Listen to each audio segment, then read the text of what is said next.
This episode of Ruined Childhoods is brought to you by our friends at the Band Camp podcast.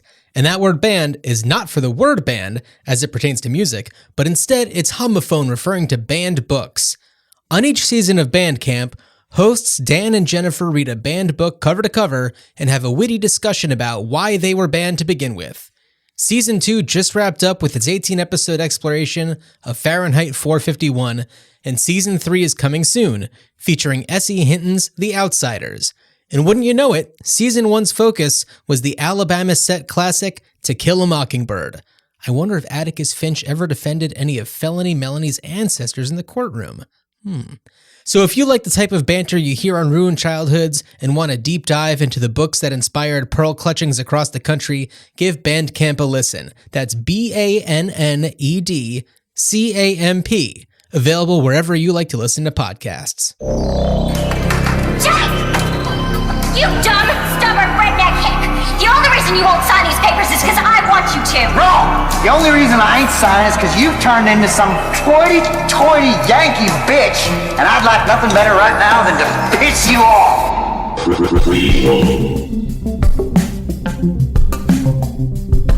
Sequel. Reboot. Which one will it be? It's the Ruined Childhoods podcast. Greetings, Starfighters. This is Ruined Childhoods. Starting with this episode, we're traveling across America to explore every state in alphabetical order.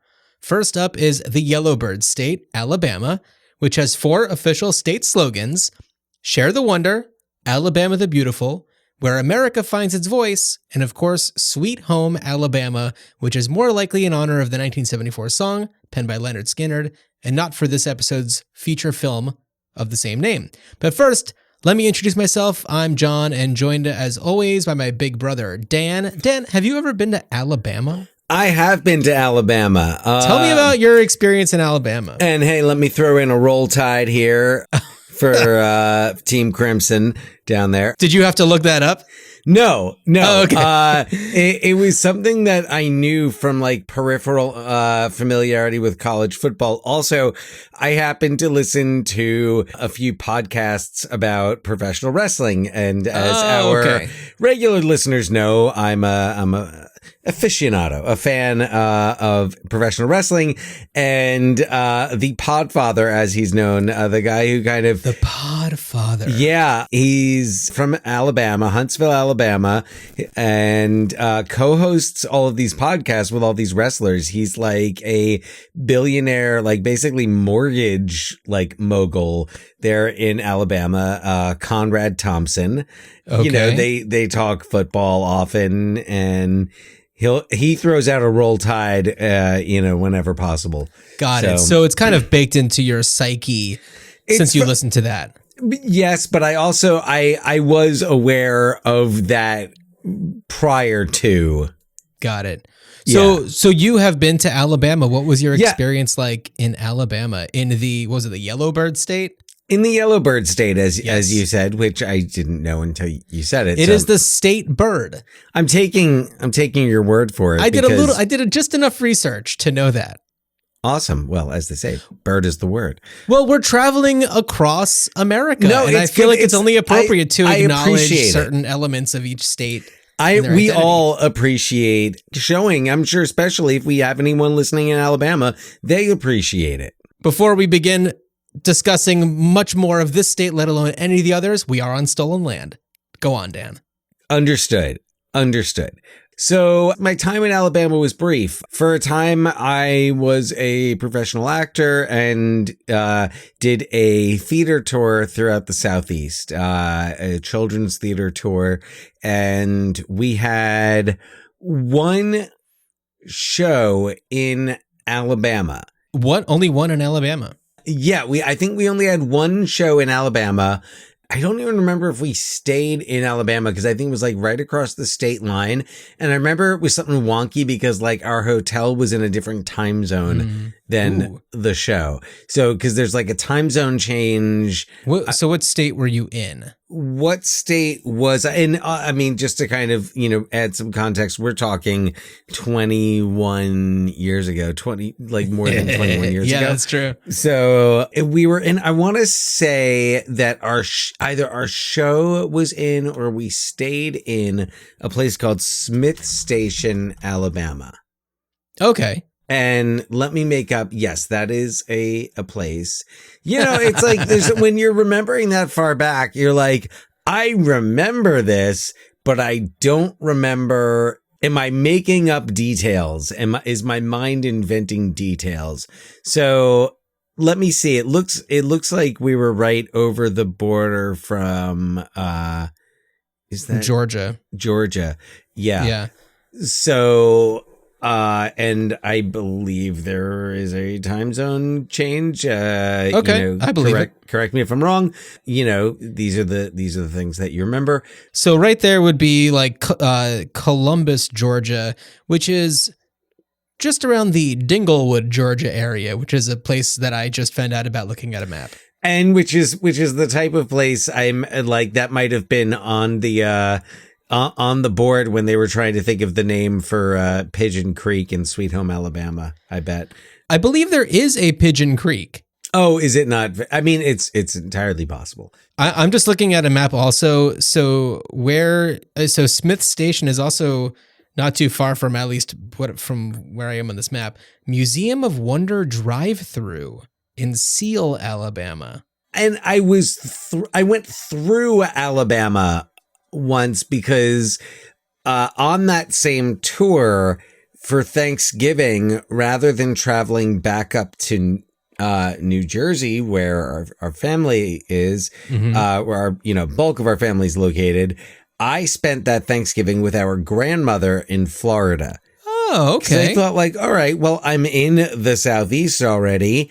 And there I was, 24 years old, just out to be as a traveling thespian. Yeah. And she was probably 80 at the time. She lived to be 103. Yeah, I went and spent Thanksgiving with her, and I just took a series of Greyhound buses, and I made all of these connections. And I'm trying to remember, there was one, and it might have been in Alabama, a bus station where I spent like 3 hours waiting for my next bus, and it was like in the middle of the night. I just remember sitting there with my Discman, listening to music and I don't know, reading books or I'm sure I had a journal with me. I don't recall if I had a laptop with me at that point. I'd be surprised if you did. And the cell phone that I had was capable of making phone calls. Do-do-do-do-do-do-do-do-do-do. Probably made that sound. Oh, it sure did. Anyway, I want to say that Reese Witherspoon's cell phone made that sound in Sweet Home Alabama. I think it did. I because actually think that it did because I think I clocked it and I was like, ooh, that is a sign of the times. That is 2002 right there. Yeah, it's very 2002. And so, of course, that's right. After I spent my time in Alabama, I'm trying to remember if it was Montgomery where I might have spent time in the bus station. I remember, or it might have been, it was Mobile. Mobile. Yeah. Cool. Because my bus back. Oh, I had to connect. So that's your big memory of Alabama is waiting in the bus station. Because I remember we went through Biloxi at one point. So because going back, I had to take the bus from Delray Beach. I had to get to Shreveport, Louisiana. So going to Louisiana at this point because that's where we picked back up, and it was Shreveport, so the northeast corner of Louisiana. Well, we can talk more about that A, B, C, D, F, G, H, I, J, K, L. So about halfway through this series. Well, I mean, like, look, yeah, I mean, the tour is gonna come up in other episodes, whenever we're in that Southeast region. But anyway, yeah, so Alabama, I didn't get, much. So what I got from Alabama is a poor state, it has, definitely it's affluent areas, but it's a big state. Every state. Yeah. I mean, no, every state has but just like, also judging by, and this is again, like I said, 20 years ago, road, like highway conditions, road conditions, just kind of like, things that you would see, and like, a lot of the areas that we were in were more rural. So, I guess that was kind of what we were also exposed more to. But I didn't get really time to spend in Alabama, like significantly. And I imagine though that, you mentioned Huntsville before. I imagine that Huntsville is a very different vibe. You have the space program out there, and yes, there's just a different scene there. Yes. Yeah. But down here, like where I was, I would say, is more of the, like Florida Panhandle, like Mobile is, right outside the Florida Panhandle. Yeah. Yeah. A lot of those more like, Gulf areas. So yeah, I really can't say much about I will have much more to say when we get to Louisiana and Mississippi and Texas, Georgia, Kentucky. Spent some time in Kentucky on that one, and Tennessee. So. Yeah, well, just a quick mention, if anybody has if somebody's maybe from those states or any of the other states that we're going to mention, and you want to let us know about a particular movie that you feel is like core to the, the vibe of a particular state, you should email us ruinchildhoodspod@gmail.com. And if perhaps we are hemming and hawing between some movies for a particular state, including DC and Puerto Rico, please let us know, because maybe you could tip the scales. Please. Yes. And also, John, I guess we should probably, before we launch into it, especially because we're starting with Alabama. Yeah. Some of these states have reputations, and we know every state has its, dark side, its dark history. As John said, we're on stolen land. So yeah, there we go. We're kind of, that's, the original sin right there.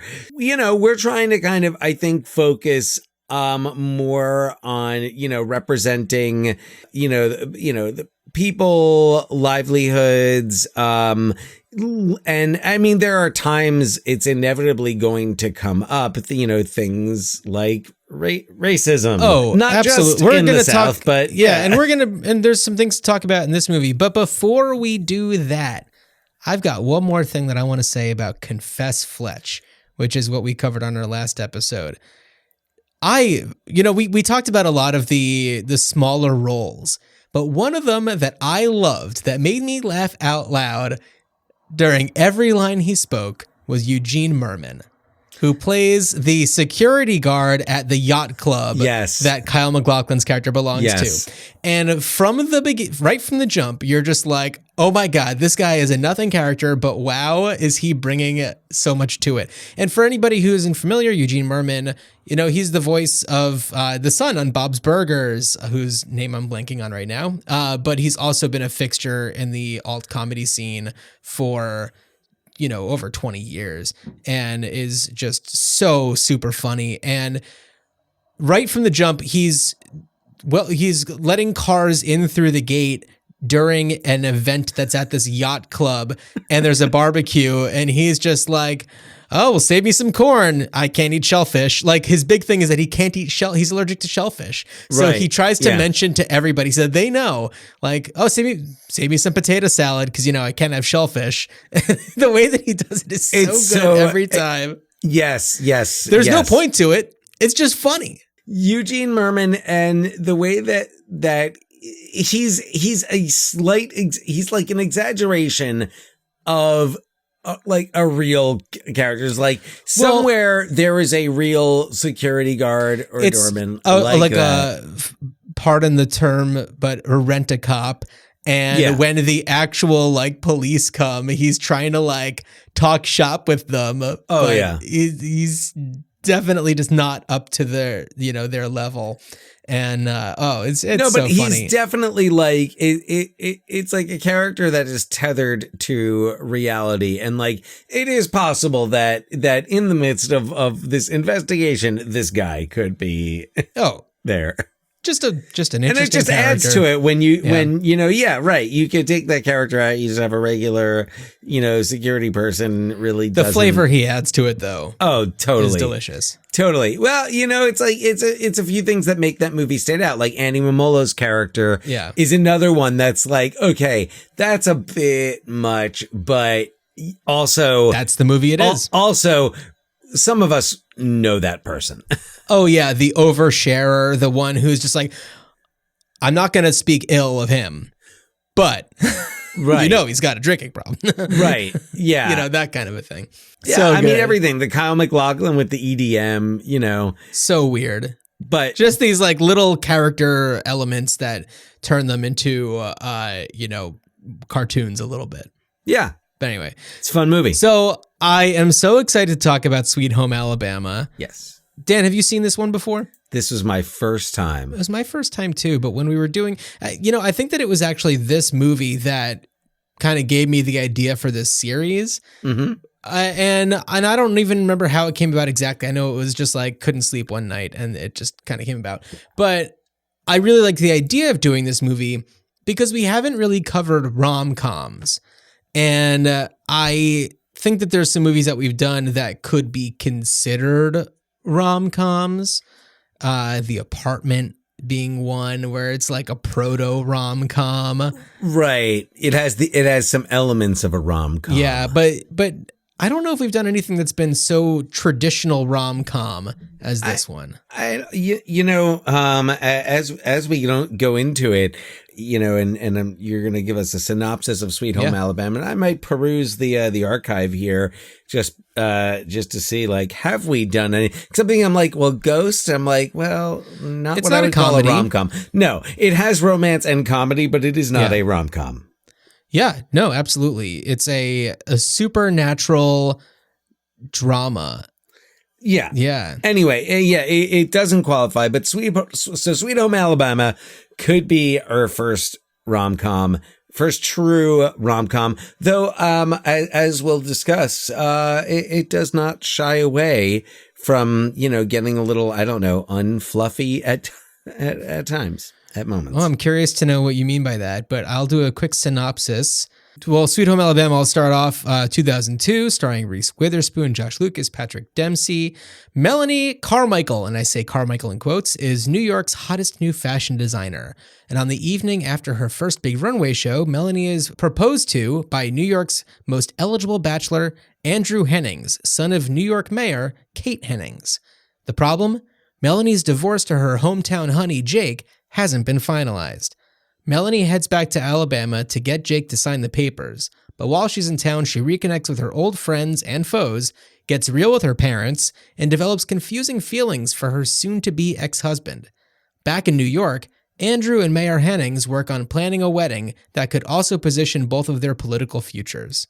Also, we have Fred Ward and Mary Kay Place as Reese Witherspoon's parents, Jean Smart as Stella, who's the local roadhouse owner. And Jake's mom.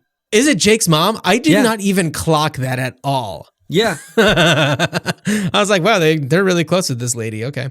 So then we have Ethan Embry as Bobby Ray, who is, I guess, as close as you could say she has to like a friend there. Yeah. Because she definitely has a lot of people who are maybe quote unquote friends. They're like people she went to high school with. Right. Such as Melanie Linsky's character, Marilyn Ricecup's character. We also have Candice Bergen as Patrick Dempsey's mom, the mayor of New York, who I saw was listed as kind of like the movie's villain. And it's just like, she's not a villain. No. She's just kind of a salty lady who's politically minded, but I wouldn't say that she's a bad guy. Well, it's one of these where it's like, it's the fish out of water story where we end up kind of sympathizing more with the rural than the urban.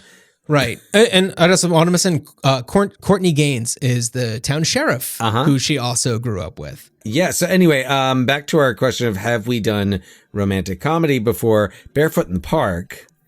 Barefoot in the Park, yes. And I would say that I feel like that one and The Apartment, they kind of pre-exist romantic comedy, because I feel like that one, they're together the whole time, and it's really just it's a story of, battling through a difficult time early in marriage. Like we have not done While You Were Sleeping.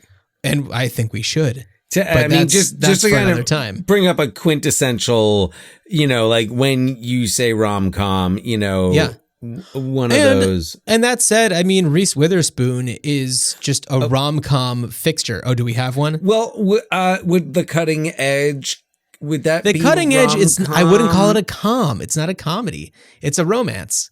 Yeah. It's a sports romance. No, I know. Yeah, it's not. We don't have anything that really falls into the traditional. Which is why I love that we're doing this. What Women Want. What Women Want is a rom-com. I will give it that. Okay. But even then, it's got like that, there's the supernatural element to it. There is a supernatural element, but you know what else has a supernatural element to it? Is Just Like Heaven with Reese Witherspoon and Mark Ruffalo. Oh, okay. In which she is, the embodiment of her soul.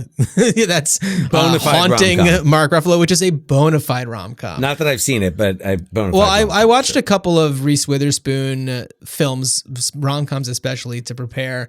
I did that one, and I think it's called How Do You Know? The one with Owen Wilson and Jack Nicholson and Paul Rudd. Was that a James L. Brooks joint? Probably.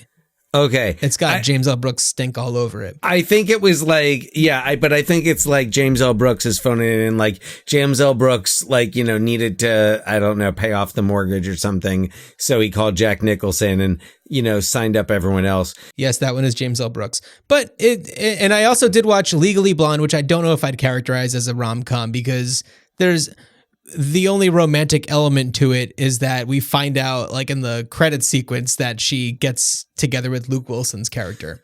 Right. But we don't see it on camera. That's not the point. No, but what you are talking about, and I have not seen all of these movies, but Reese Witherspoon really does have a star power, a quality. She's great. A lot of, like, one of the reviews, I think it was Roger Ebert's review, in fact, kind of compares her in Sweet Home Alabama to Doris Day, and says like, this is it's that. And he's like, you know what? Yeah, it's formulaic. I'm kind of done with the formula, but like, Reese Witherspoon is charming. But if you're going to do it with Reese Witherspoon. Reese Witherspoon, who, may I say, and one of my big screen crushes of the 90s. Yes. Okay, while we're on that subject, and I was thinking about this a lot recently, I only just realized this stronghold that Valeria Golino had on me and like heterosexual boys around my age being in comedies as the romantic, lead. It's Hot Shots, Big Top Pee-wee. I mean, not like I was a big Rain Man kid or anything. Well, no, but I know. If I was, then certainly I would have been entranced by her. She was just positioned to just be like, oh yeah, and tween boys are going to be all about this. Yeah.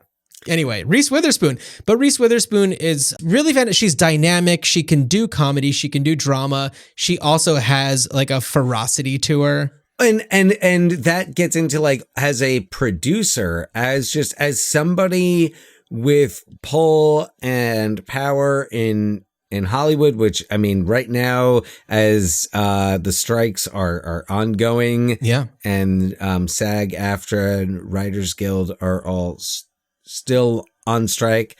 One of the things that seems to be really kind of keep like powering these picket lines is that it's not just the day players. The stars are coming out. The stars are showing up. And I feel like Reese Witherspoon is someone, and I was reading in a little bit of an interview with her where she talked about just kind of like how she was treated early in her career as a young female on sets, and how she was like determined. She was like, I am going to get to the position where I can determine how people are treated on a set, and I can advocate for people who don't have that position and that power. And she's fantastic. I respect what she does. Like, she's an advocate for reading, and, you know, also getting like a lot of those female powered stories onto screens. Dan, are you a Billy on the Street fan?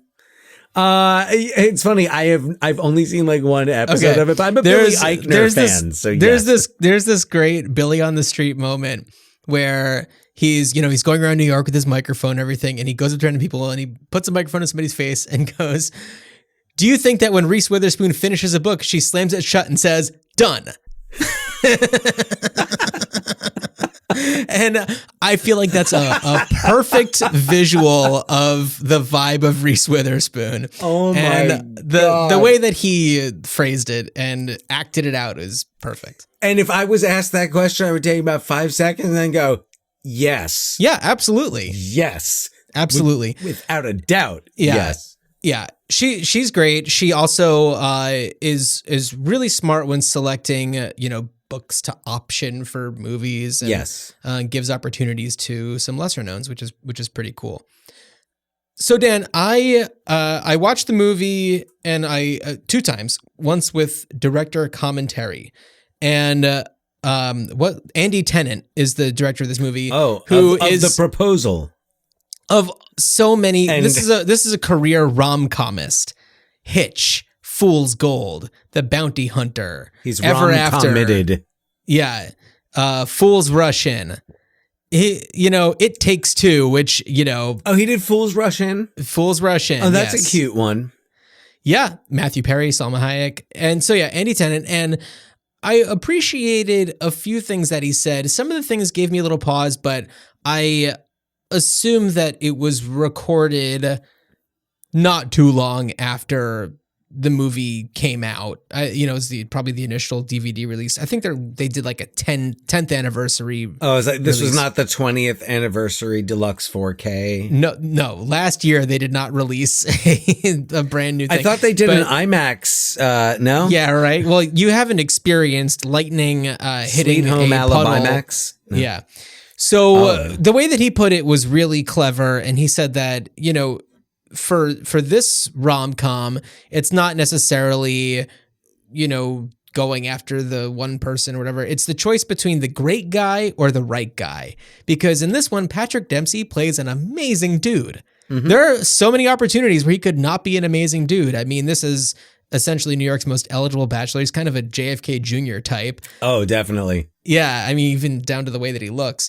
And he's being positioned. I mean, his mom wants him to run for president one day. He just loves this woman, and he's great to her, and he's patient with her. And even when he finds out about Jake, the not even ex-husband, he kind of has a moment, but he says, you know what, it's okay. We'll figure this out. Well, even when he finds out that she's been lying to him about that too, yeah. Right. I didn't know if you were like, I'm building up to that. Her last name is not Carmichael, it's Smooter, I believe. Smooter. Yeah. And she has this like criminal childhood past where she was known as Felony Melanie. Felony Melanie, yes. Very clever. And and it's true. I mean, he's a great guy. There's nothing wrong with him. And it just so happens that Jake, for her, is the right guy. And he's also, I mean, he's not perfect. I should rephrase that, because it's not that he's not perfect. It's just that he's not the ideal that's set up at the beginning of the movie when we're in New York with Patrick Dempsey. Yeah. He's very Southern. He is a salt of the earth kind of guy who, you know, gets dirty, and he's got a big old hound dog, and you know, he's a little rough around the edges. Very, very like just rural Southern, you know, the type of kind of like, if you ever hear by the band, of course, Alabama, who we should mention. Sure. The song Mountain Music, kind of like the childhood that's described in that song, you know, about like, you know, swimming in the lake and like playing stickball with, you know, chestnuts or whatever. I forget the exact lines of the song. I was not prepared to quote from it. But anyway, when I was thinking about him, I'm like, yes, that's the kind of guy, like that's his childhood, which I would say I think the impression that we're given, of course, then there's the swerve, is that he's in this kind of like state of arrested development, and sure, you know, hasn't, you know, little do we know he's got some secrets that some that irons she in the doesn't know fire. about. He's got some irons in the fire. Yeah. So I think that it's a really clever structure to leave us in a place where even until the very end, we're not really sure, even as an audience, like who we want her to be with. And that's not something that you typically see in a lot of these rom-coms, because Patrick Dempsey's character, Andrew, is so great. Like, there's nothing wrong with him at all that we've seen. You know what? His mom sucks. Yeah, she's just a lot. Kinda. She's a lot to handle. Yeah. And if, as you said, Jean Smart's character is Jake's mom, which I totally didn't even like clock at all, then she rules. Right. She's Jean Smart. Right. Jean Smart doing those, you know, those mom roles. I have a feeling we'll be discussing another one when we get a little bit further down the alphabet. Ooh. Sorry, going back to Sweet Home Alabama, what they do a really good job of is where, as the audience, you're going to be okay with whoever she chooses, as long as the other one is okay.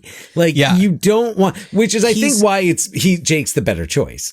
He's the better choice, because when she picks Jake, when she, I'm sorry, spoiler, blah, blah, blah. Like when she picks him, and like, it turns out that she never signed the divorce papers. It's not just that he didn't, she never did.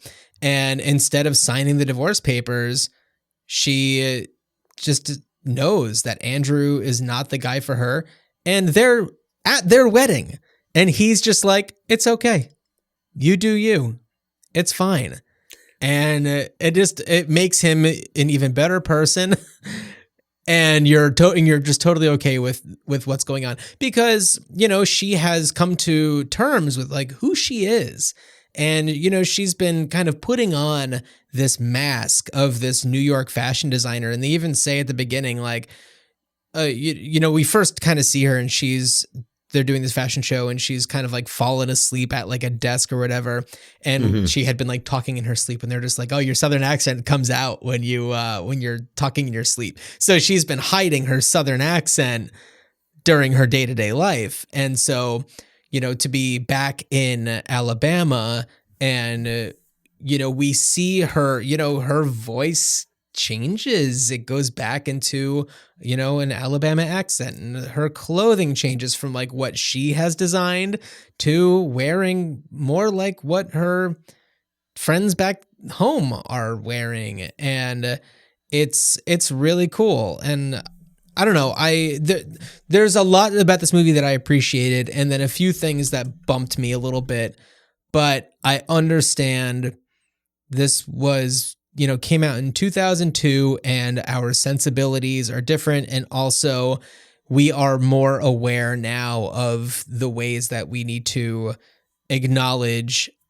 certain aspects of life. Mm-hmm. I'll start with the more simple one, which is, you know, Ethan Embry's character, Bobby Ray, is gay. And I do feel like in these like kind of like early and mid 2000s, it was very in vogue this is where it started to be like, oh, we can have sloppy gay people. Like, gay people don't always have to be, you know, the way that they've been shown. Hollywood and mannequin. And so in this movie, we have two gay characters. There's her one friend from New York, the other fashion designer. And then we also have, I think that's, is that Frederick? Nathan Lee Graham. And then we also have Ethan Embry's character, Bobby Ray. And Frederick is flamboyant. He's a New York fashion designer. Bobby Ray is a good old Southern boy.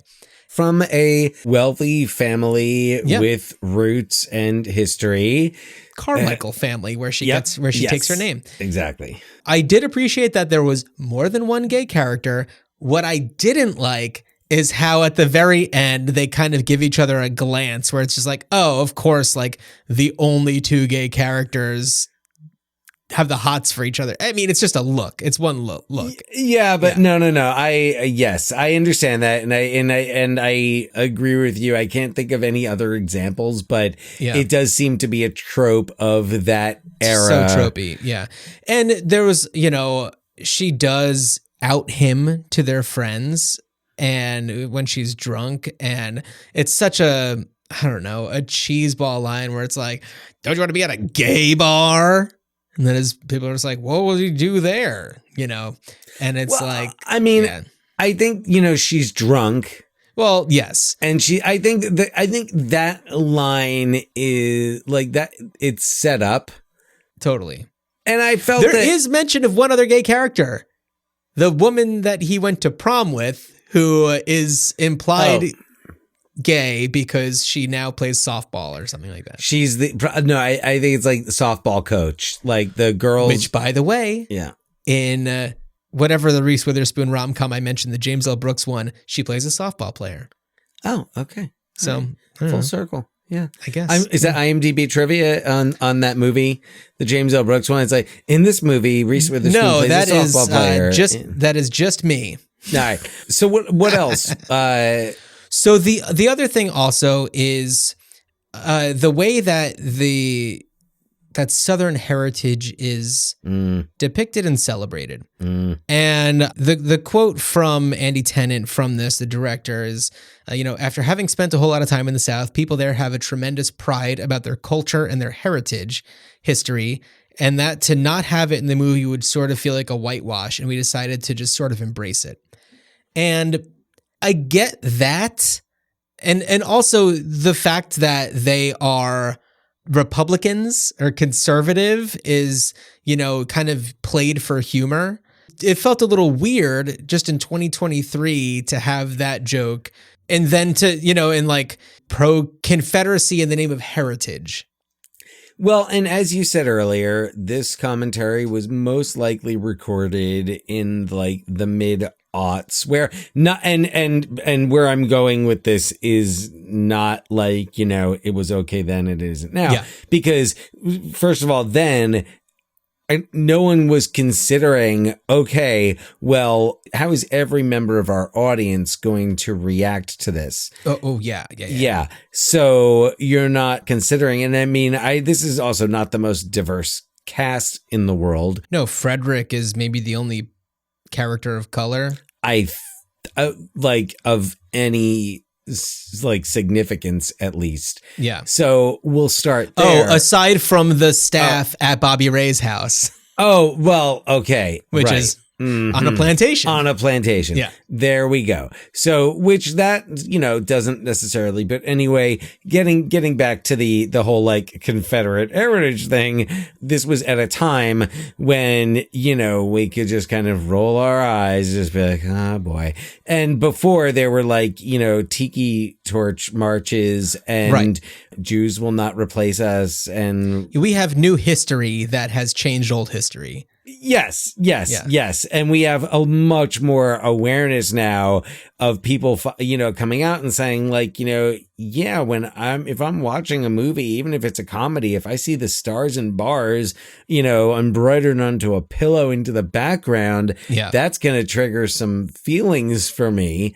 Because, my family comes from slavery. Yeah. Those are the things that more of us think about now. Absolutely. And I agree with you. It's uncomfortable in 2023 and not being someone who embraces Confederate heritage and also like, being very well aware of the very dark, dangerous violence of white supremacy that we've seen, especially in the last 10 years. It's not comfortable to watch. It's kind of like Trump in Home Alone 2. You just would rather it wasn't there. You'd rather it wasn't there. Yeah.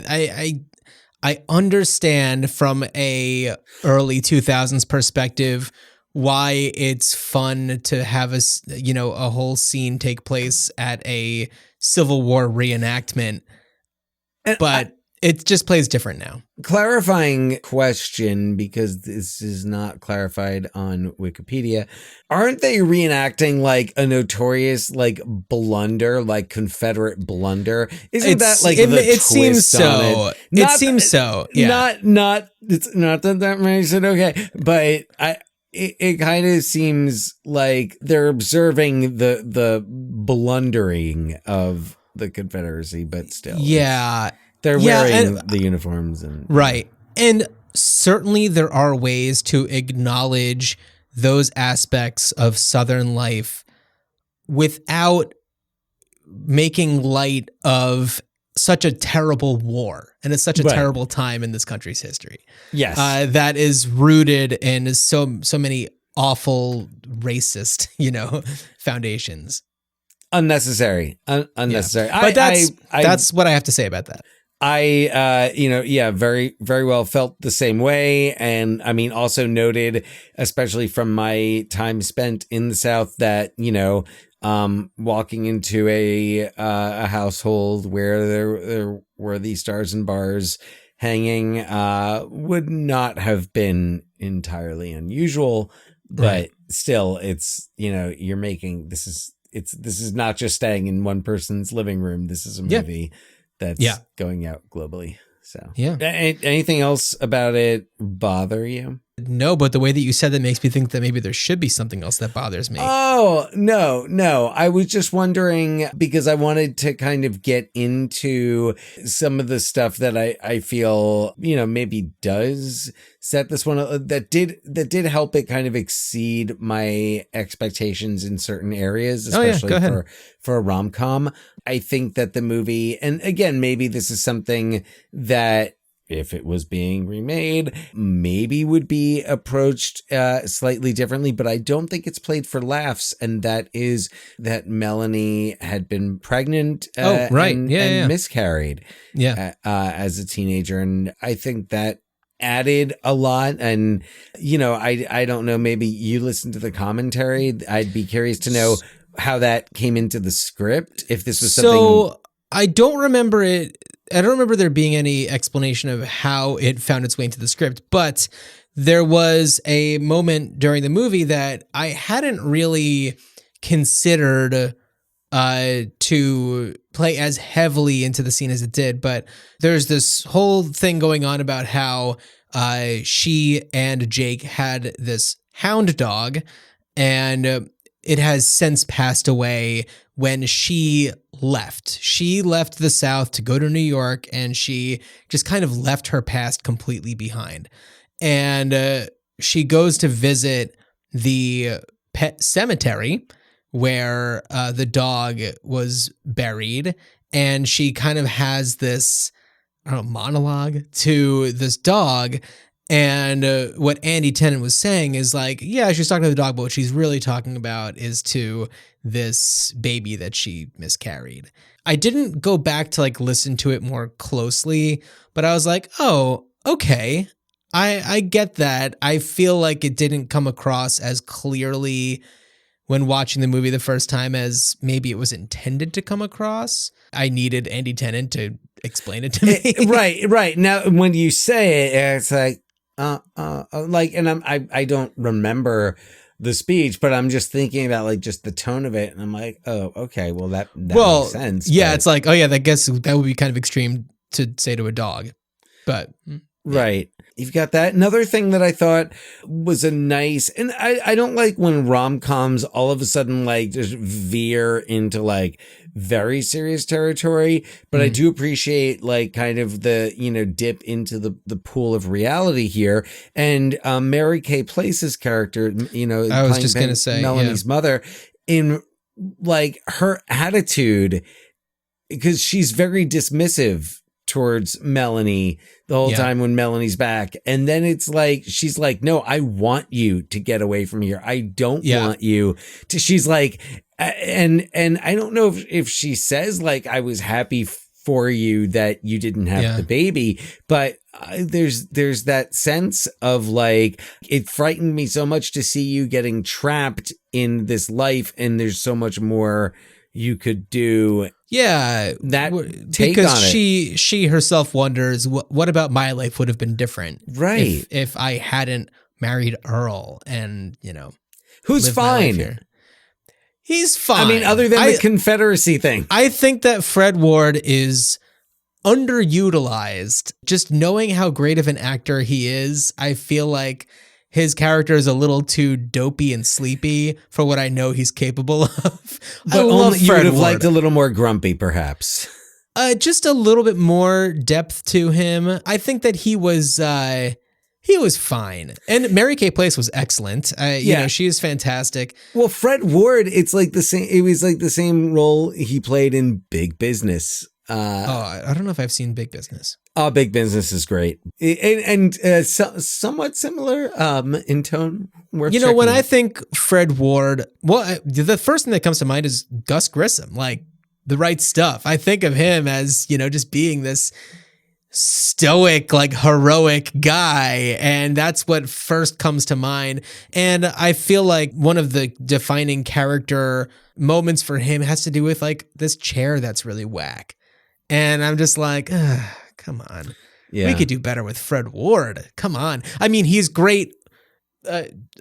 We already mentioned our problems with the Civil War reenactment, right? But him riding up on a horse is great. Yeah, absolutely. Look, Fred Ward didn't write it, And he's, by the way, if you've never seen, if you like Fred Ward, and you've never seen a film called Miami Blues. Alec Baldwin. With Alec Baldwin, Jennifer Jason Leigh. Awesome. Yeah. Also with Fred Ward's character, and this is something about the commentary. There have been times, Dan, on this podcast where we talk about different commentaries where it's just like, I feel like the director thinks that they made a choice that they actually didn't make, and it's for the best that they didn't make that choice, And what I interpreted from the fact that they had never visited Melanie in New York, and that he always had used having to work as an excuse. When I say he, I mean Fred Ward's character.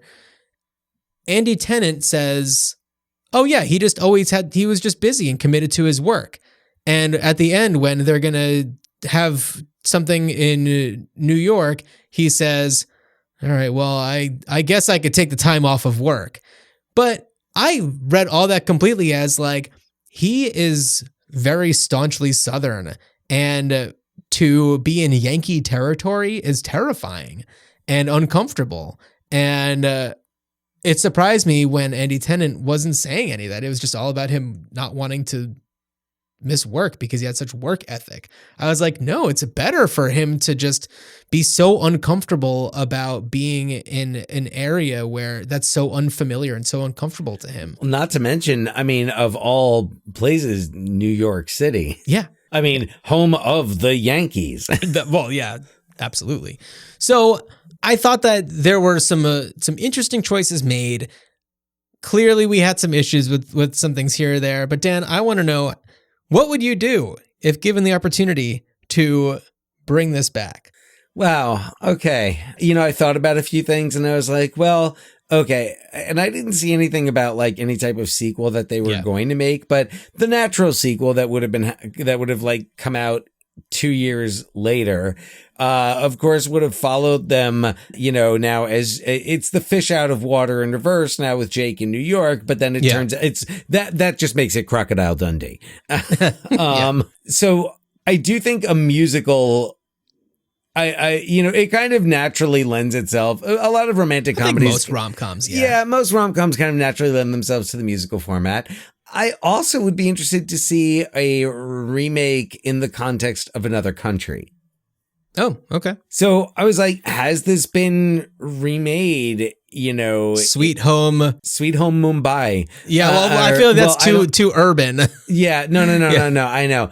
This is why it should be remade in another country, because this is very much, this movie is very much American, where I'm sure you can enjoy it. Yeah, or it's the one person who came to America and has to go back to just whatever countries. Maybe it's Sweet Home Karachi, and it's starring Kumail Nanjiani, and he's the one that has to go back or something like that. It doesn't necessarily need to be like rural. No. But yeah. But I was just thinking, like, having a remake that is like, okay, it's this story, but being told in Pakistan or South Korea, or I think that's a great idea. And even though I haven't seen anything about any other versions of it, but I wouldn't be surprised if a similar story does exist. No, in another country. The only other thing that I thought about would be like a sequel where Andrew's running for president, and then all of a sudden there's like a picture that comes out, and it's like him posing with Earl, like in his Confederate uniform. Oh. And of course it's like now, so it's yeah, no president for you. And Candice Bergen still around, still working. So Hennings 2024, maybe. Yeah, but that's not what I would want to see as much as I feel like there's one of the movies, like, well, What Women Want was remade in oh yeah, was it Korea or China? I forget where, but it's a story that probably translates to other cultures. Sure. So let's make one, or everyone should make their own Sweet Home Alabama for whatever their whatever it is for them. Well, anyway, John, yeah.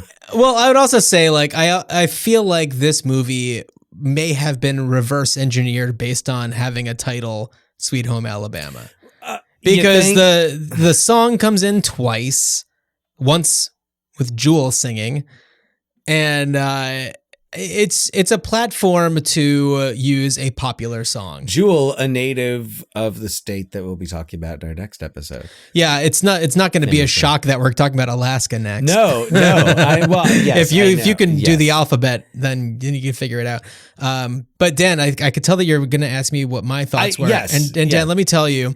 In order for me to go into my thoughts, I want to first talk about a television show. What's up, Dan? I did not forget about yours. I was not segueing to our. Oh no, I didn't think so. I didn't think so. All right. So anyways, so years ago, I used to be a reality television producer, and for a while, and this was right around the time, like just after Hurricane Katrina, and there were a lot of tax incentives to film things in Louisiana.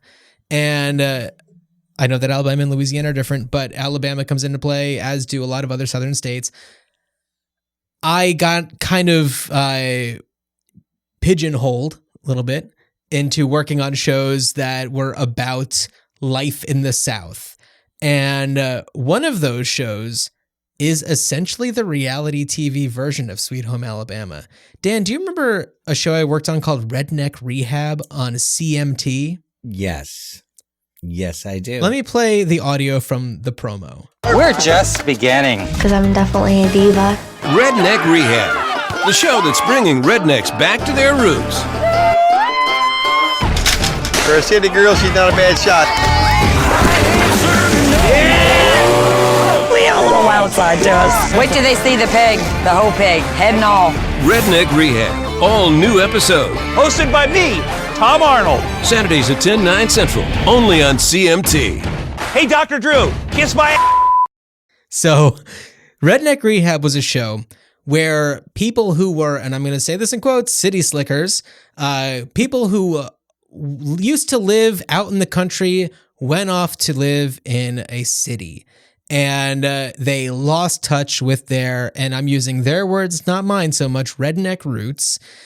And they have an intervention led by Tom Arnold in which their family approaches them and says, we feel like since you moved away, you've changed who you are. You're a completely different person. And you used to be this way. And you used to hunt with us and used to fish with us and used to go camping and hiking, blah, blah, blah, blah.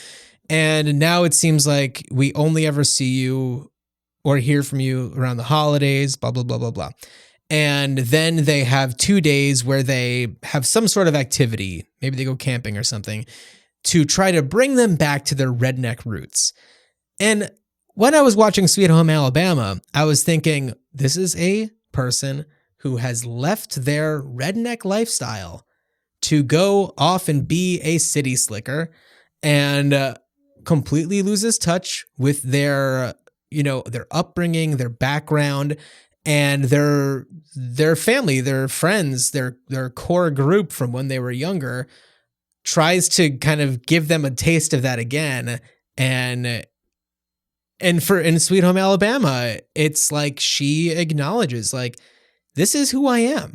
Yeah. And I can't hide from that. Like, I have to go with my heart and make the decisions that are right for me based on that.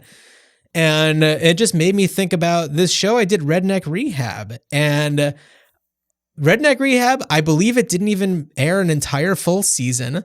I think that it got axed before I could finish everything. But of all of the shows I've worked on, and I've worked on a lot, it was one of my favorites because it really had a heart to it. And there was an emotional core. And yes, there was stuff that I personally don't believe in, but that's not for me to, that doesn't necessarily matter. It doesn't make it a bad show. And it's not set up in such a way to exploit people or play the fact that they are from the country for comedy in a way that makes fun of them. Whereas they are being themselves and they're showing who they are and they're showing how much fun they have to do these things that people in cities would, be probably too embarrassed to even attempt. And so, and it's just all in their heads. Although I have to say, and this goes back to, one of the big jokes from this movie that's in the trailer, and it shows how much times have changed, because I feel like so much that would have been considered, you would never find that in the big city, would now be trendy, like going to a bar, sitting on, like drinking out of mason jars. Oh, totally. And also having babies at bars. Oh, absolutely. Which, by the way, Melanie Linsky, I mean, she's been amazing always, but kind of has been in these small roles for a while, but has really come back in full force lately, and I'm loving it. Yes, absolutely. Yeah, she's great in this. But I laugh at that because at the time it was, redneck. But now, I mean, and I don't know if maybe there's some areas where, and it's certainly not every bar that's like, baby friendly, but a lot of places, a lot of establishments where you can go around here in Seattle, there's little play areas set up. Yeah. Same where you are there in Portland. Yeah, of course. Right. So, I do think that there's an opportunity to bring back Redneck Rehab and combine it, maybe call it Sweet Home Alabama. Maybe maybe the name threw people off. Granted, it was, I worked on another show with Tom Arnold called My Big Redneck Vacation. Uh-huh. And that one was a successful one that came before. So I think that they were just like, oh, well, the redneck works. So we'll go with that. But maybe that threw people. And there were a bunch of, there have been, because I know, going back to my wrestling fanhood, my favorite Stone Cold Steve Austin, I think, has hosted like at least one, like, quote unquote redneck titled reality show. So. Oh, absolutely. Yeah. I remember that. And probably also for CMT, because I feel like they were probably promoting that at the same time they were promoting this. down at the Broken Skull Ranch. Yeah. And I do have one other clip I pulled because it's my favorite line from Redneck Rehab. It was from the first episode. There's this, it's about it's really these two brothers that are at the core of it. And one of them, who is gay, moved to Evansville, Indiana, and is, as he puts it, like high class society. Like they start filming him with a ruse that it's like a lifestyle documentary show. That's how they get him involved. And he does like Rocky Horror. And one of his big claims to fame is that he was an extra in A League of Their Own. So he does a lot with A League of Their Own stuff. But anyway, and then his brother is a very country, likes to go hunting and fishing and driving trucks through mud and things like that you would typically think of. And I love this one moment where the more traditionally Southern brother, he and the family all one morning are up early and are already drunk. And they're out having a good time. It's fine. And they wake up the more city slicker brother by like honking the truck's horn and everything. And then when the one guy comes out of his tent, the country brother says, "Rise and sun, sunshine." Rise and sun, sunshine, which is my favorite drunk way of saying rise and shine, sunshine. Rise and sun, sunshine. It's beautiful. It's so beautiful. Wow, you have to practice that. I've been saying it for, I don't know, 15 years or so. Yes. And there's a producer, Michael Brownlee, a friend of mine, who also worked on the show, and we still text that to each other all the time. I sent him that sound clip earlier today. He's like, that should be an alarm clock. It's like only the two of us would want it. That's fabulous. Nah, throw me on the list. And before we close the book on this part of the discussion, I was like, where is Tom Arnold from? Because Iowa. Yeah, he's from Iowa.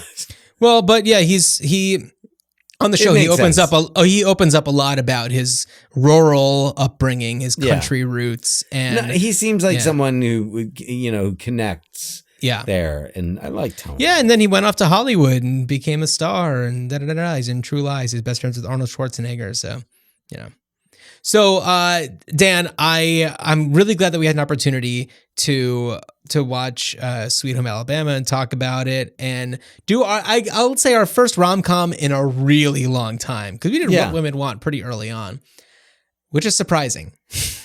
I suppose so. Yeah. There's so many things about that movie that are not what we tend to go for. Mel Gibson being one. Yeah. I mean, really, mostly Mel Gibson. Yeah.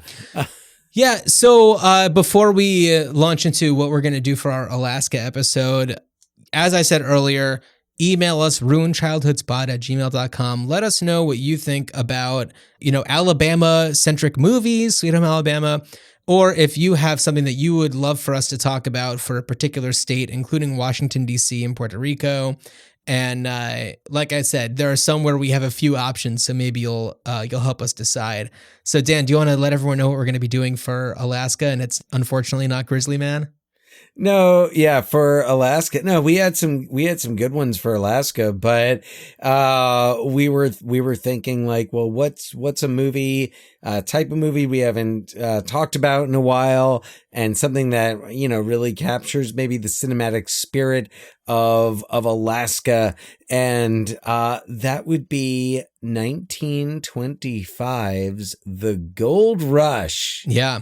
With Charles Chaplin. Some of the other ones that we were thinking were Insomnia, Mystery Alaska, Out Cold, 30 Days of Night, but The Gold Rush is streaming, and a lot of those other ones aren't. Right. And also it's like, I will absolutely talk about The Gold Rush and go back and revisit all that stuff, because we've never talked about Charlie Chaplin before on the podcast. No, and I, as we'll discuss on the next episode, I, am a big fan. Went through a period where I was very into Chaplin. I was Chaplin for Halloween one year. That you were. I did Chaplin. Anyway, we're going to talk about it. Well, on the next to be specific, episode. I was the tramp. I wasn't just the guy. Oh, right. No, you're like, yes, it was when he was. Although if I was dating a 16-year-old, I would have been younger than her. No, that's true. Yeah, no, you would have had to been with a, I don't know, fetus. No, even that, not enough of a gap. Nope. I think you were like 7. Anyway, Yeah. We're doing the Gold Rush. I'm excited, and that's going to be Alaska. And we'll take a couple of minutes and talk about some of those other Alaska movies, because I have a great fondness for Insomnia, and, and we'll talk about it. Yeah, well, Dan, as you zip on down to the deep country in your rented Saab, I wish you a good journey. Good journey. Rise the sun, sunshine.